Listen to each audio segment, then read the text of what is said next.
Akshay birthday పార్టీకి అంతా అందరూ చాలా హ్యాపీగా సెలబ్రేట్ చేస్తూ ఉంటారు. చాలా గ్రాండ్‌గా సెలబ్రేషన్స్ అయితే చేస్తూ ఉంటారు. ఇక అక్షయ్, చక్రవర్తి వీళ్ళందరూ అయితే చాలా హ్యాపీగా, జాలీగా అయితే మాట్లాడుకుంటూ ఉంటారు. ఇక రాజేంద్ర ప్రసాద్ అయితే వచ్చిన గెస్ట్‌ని పలకరిస్తూ ఉంటారు. అదే టైంలో అనురాధ తమ్ముడు అక్కడికి రావడం చూసి ఒకసారిగా రాజేంద్ర ప్రసాద్ కంగారు పడి అక్కడికి వెళ్తూ ఉంటాడు. "ఒరేయ్ నీచుడా, ఇక్కడికెందుకు వచ్చావురా" అని చెప్పేసి గట్టిగా అడుగుతూ ఉంటాడు రాజేంద్ర ప్రసాద్ వాడిని. అలా అడిగేసరికి "బావ నాకు అర్జెంట్‌గా 2,00,000 కావాలి.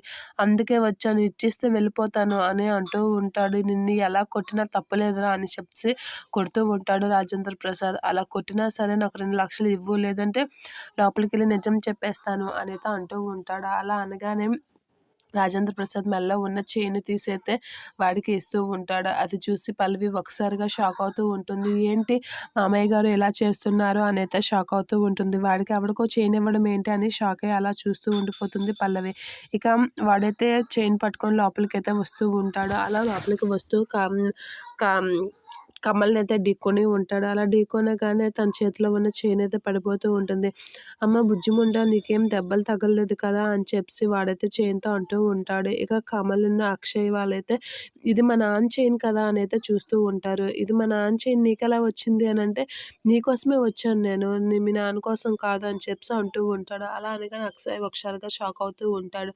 "ఏంటి నా కోసం నువ్వు రావడం ఏంటి" అనంటే, నేను నేనెవరో నీకు తెలీదు గానీ, నువ్వెవరో నాకు తెలుసు అనైతే అంటూ ఉంటాడు. ఆ మాట వినగానే ఒకసారిగా పార్వతి అయితే షాక్ అవుతూ ఉంటుంది. అమ్మో! నేను విన్న గొంతు ఇతనిదేనా అనైతే షాక్ అవుతూ ఉంటుంది. ఇక అవని కూడా షాక్ అవుతూ ఉంటుంది. ఇక అందరూ షాక్ అయ్యి అలా చూస్తూ ఉంటారు.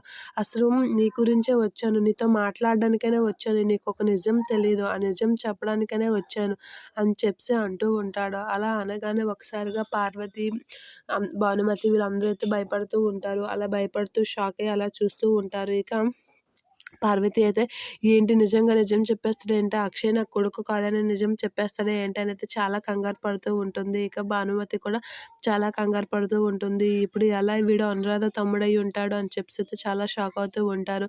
అక్షయ్ అయితే ఏంటి నిజం చెప్తారు అని చెప్పేసైతే అలా చూస్తూ ఉంటారు. ఇక అందరూ అయితే అతను ఆడిన మాటలకి షాక్ అయ్యి అతని కాసి అలా చూస్తూ ఉండిపోతూ ఉంటారు.